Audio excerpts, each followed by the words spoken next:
최근 대한민국 안보의 심장부를 할 수 있는 방위사업대금 지급이 미뤄지는 아주 이례적인 일이 있었습니다. 이건 단순히 돈이 잠시 막힌 문제가 아닙니다. 어쩌면 우리 국가 재정 시스템 전체가 보내는 어떤 구조적인 위험 신호일 수 있습니다. 오늘 이 현상 뒤에 숨어있는 숫자들의 의미를 하나씩 냉철하게 짚어보겠습니다. 자, 그래서 오늘은 이런 순서로 한번 살펴보겠습니다. 먼저 5조 원이나 빌리고도 왜 1조 3천억 원의 국방비를 못 냈는지 이 모순적인 상황부터 분석하고요. 그 원인으로 지목되는 정부의 마이너스 통장 의존 실태를 진단합니다. 이어서 예산 구조의 근본적인 불균형과 그 대가를 살펴보고 우리 경제와 안보가 처한 현실에 대한 경고로 마무리하겠습니다. 그럼 이 문제의 본질을 가장 잘 보여주는 역설적인 상황부터 바로 들어가 보겠습니다. 자, 상황이 이렇습니다. 정부가 국고에 돈이 부족하다면서 한국은행에서 5조 원을 긴급하게 빌려왔습니다. 그런데 바로 그 시점에 국가 존립의 근간이라고 할 수 있는 방위사업체에 줘야 할 돈 1조 3천억 원은 예산이 없어서 지급을 미뤘습니다. 한쪽에선 급하다고 돈을 빌려오면서 다른 한쪽에선 가장 먼저 줬어야 할 돈을 안 주고 있는 거죠. 이게 바로 우리가 주목해야 할 시스템의 이상 신호입니다. 여기서 근본적인 질문을 던져야 합니다. 아니, 돈을 빌렸으면 가장 급한 불부터 꺼야 하는 거 아닙니까?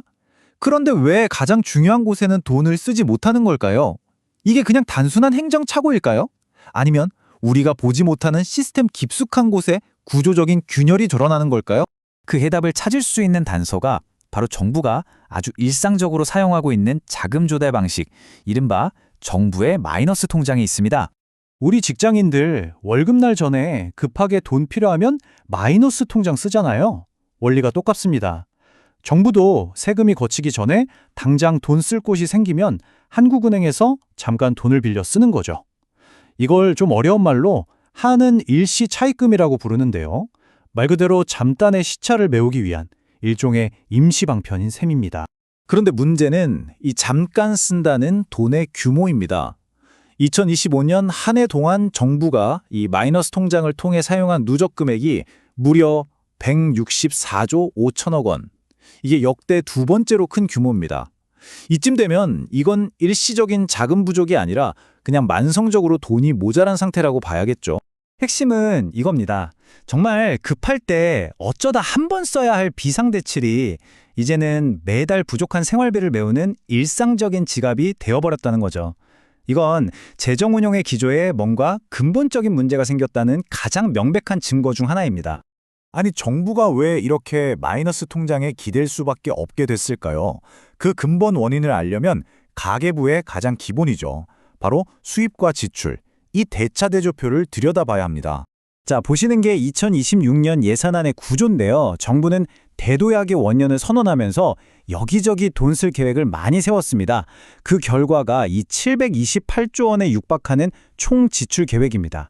그런데요, 세금으로 들어올 거라고 예상하는 돈은 390조 원에 그칩니다. 버는 돈의 거의 2배에 달하는 돈을 쓰겠다는 계획인 거죠. 그럼 이 차이, 거의 330조 원에 달하는 이 어마어마한 돈은 어디서 나올까요?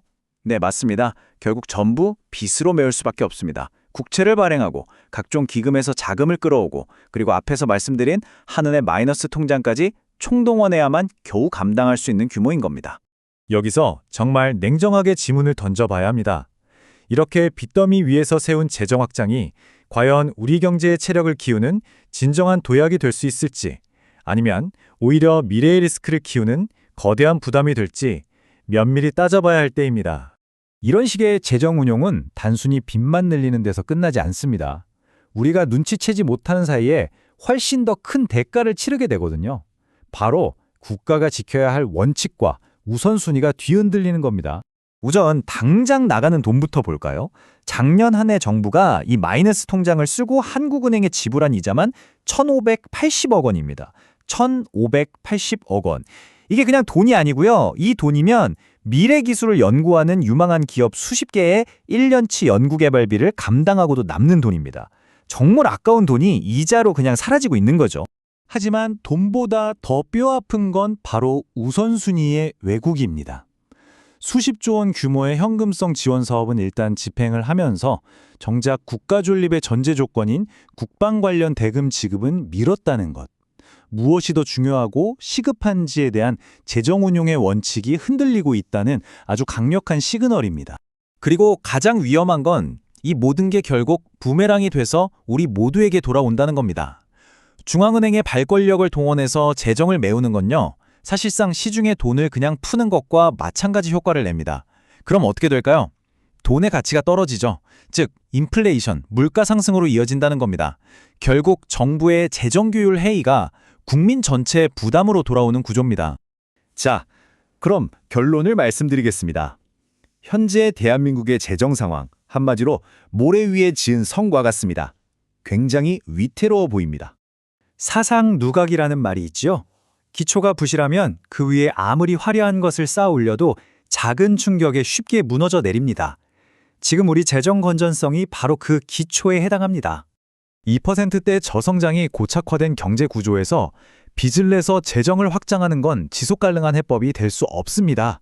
이건 문제 해결이 아니라 그 부담을 고스란히 다음 세대에게 빚 폭탄의 형태로 떠넘기는 행위와 다름없습니다. 지금 필요한 것은 명확합니다. 모든 지출의 타당성과 우선순위를 원점에서부터 다시 검토하고 국방과 같은 국가의 핵심 기능은 어떤 상황에서도 보호해야 합니다. 그리고 확장보다는 내실을 다지는, 즉 재정의 기초 체력을 강화하는 방향으로 명확한 로드맵을 제시하고 실행에 옮겨야 합니다. 재정이 흔들리면 결국 안보도 흔들립니다. 이번 국방비 지급 지연 사태는 우리에게 그 명백한 사실을 다시 한번 일깨워주고 있습니다. 오늘 이 시간을 통해 우리 스스로에게 질문을 던져야 합니다. 과연 우리가 서 있는 이 땅, 그 기초는 정말 튼튼한가? 오늘의 브리핑은 여기까지입니다.